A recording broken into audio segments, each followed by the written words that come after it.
This is Lorena, and I have this awesome tutorial. I'm really into comic characters.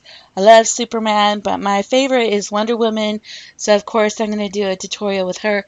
This is called an envelope pillow with kind of like a ruffle all the way around it. It's one of the easiest pillows I've ever made in my life, for reals. So the materials you're going to need is you're going to need a yard and a half of fabric. Of course, I have my superhero block, which is 6 by 6. I'm also cut another piece of fabric that's 6 by 6 and a pillow insert. Now, the way I've cut the fabric, I would cut 48 inches long and 23 inches wide. And you only need one big giant cut. So here I am folding the top of my fabric. And since mine's a batik, I'm just folding on one side, and I'm going to fold over a half an inch. And so here I'm ironing that half inch fold over, and I'm going to go on the other side, and I'm going to make sure that I'm folding over on the same exact side. So here I am folding another half inch and making sure that it's nice and crisp and clean iron line. And then in a minute, I'm going to have my Wonder Woman, and I cut myself another 6 by 6 red piece. And the reason I'm doing this way, which I'm going to sew all the way around and give myself a small opening, is because earlier I was trying to fold over the edges or iron them, and I really was having a hard time.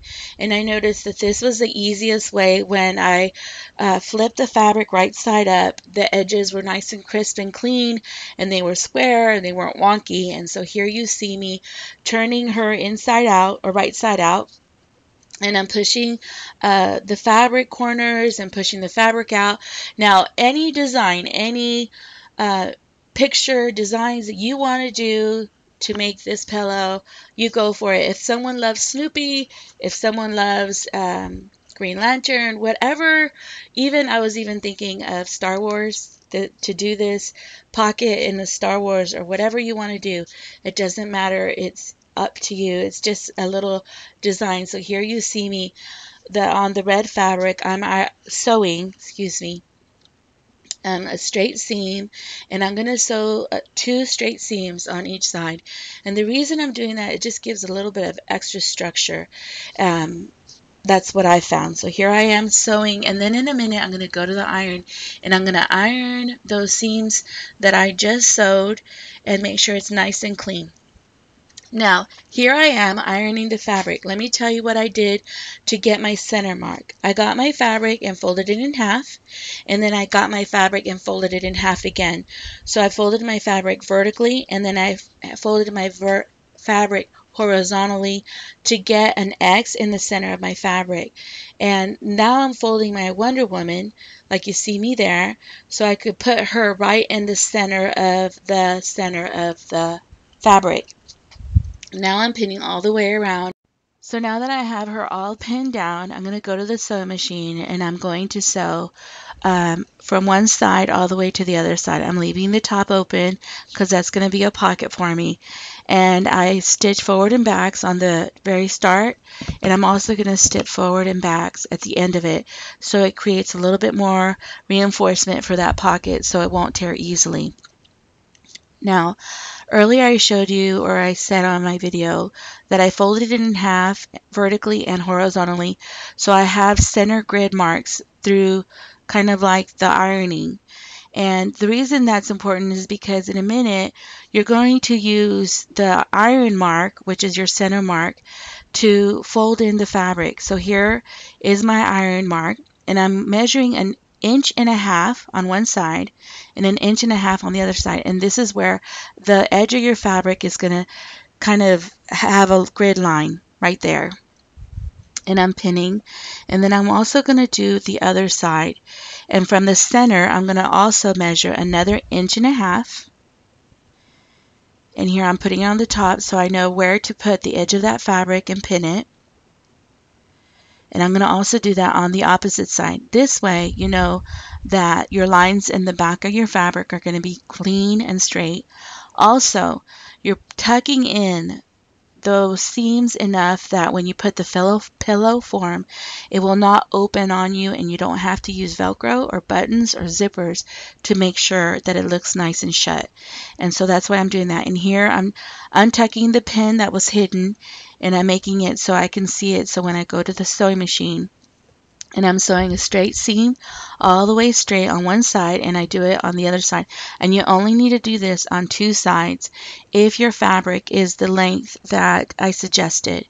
And so here I am, I'm sewing everything, and I'm going to go back and I'm going to turn that pillow right side out, make sure my edges and my corners are poked out, and make sure that everything is pushed out and upright, I guess. And then I'm going to get my iron and I'm going to start cleaning up all those seam lines and make sure that there's no buckling or folds, and just make sure it's nice and clean. And so that's what you're seeing me do right now.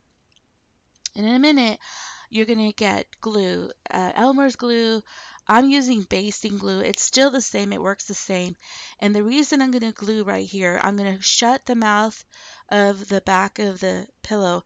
And the reason I'm doing that is so when I'm sewing my square, I don't need to worry about it shifting or moving on me.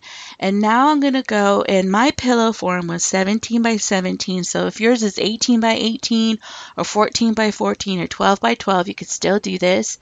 But mine was 17 by 17. And here you see me measuring, and then I start drawing these lines. And make sure from the center out, there's a 17-inch square, because that's my size. But if you have 16 by 16 or 15 by 15, just measure whatever your pillow form is. And so here you see me measuring and drawing the lines. And I'm going to go back, and you see me checking it, making sure that it's 17 inches wide and 17 inches long.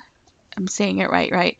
So here I am, I'm measuring everything, making sure I have 17 inches so that I know that my pillow form will fit. Now, because I was a little bit short on the fabric, on two sides of my fabric, it's a ½ inch shorter than the two other sides. But I don't think anybody really notices. I just didn't have enough of this beautiful fabric, so I decided to wing it here. So here you see me on my chalk lines going back and making sure I'm doing a straight, beautiful stitch line and following my chalk marks, and I'm going all the way around. And so here I am just stitching right there to the edge and going back onto the other side. And now I'm rubbing that chalk off. That's why you see my hand flinking like that. And now I'm going to iron. I'm going to iron all the stitches and just make sure everything's nice and ironed before I start pushing in my pillow form. And what I'm going to do, that basted area, I'm going to go ahead and I'm going to open it. And so because it's just basted, you can literally just open it, but it's really great help when you're stitching on top of the fabric. So here you see me pushing in my 17 by 17 pillow form, and here's my Wonder Woman. And I love this pillow. See in the back, it doesn't even look like it won't open on you because you have enough space. I really do hope you like this tutorial. Here's my Wonder Woman and Superman. And I just think these are such neat gifts to make. You can also just do very elegant pillows with your favorite fabric and do this technique. I really do hope you like this tutorial, and I really appreciate you guys watching my videos.